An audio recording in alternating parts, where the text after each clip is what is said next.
1, 2, 3, 4, 5 screws. Okay, get those loose. Oh, I think there's one more. Yeah, 6.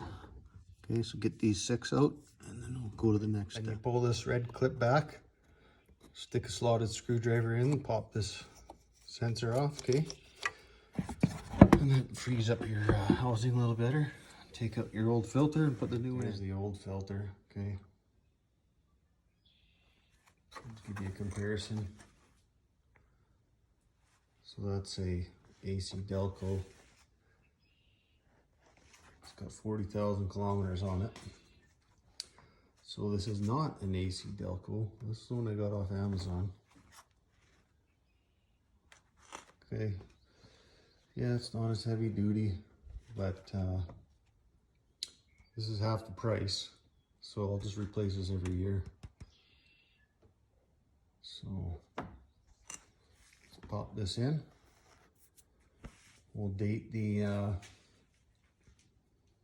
thing in the service book. Let's see what it looks like in a year. So pop it in there. Put your housing back on. 6 bolts, you're done.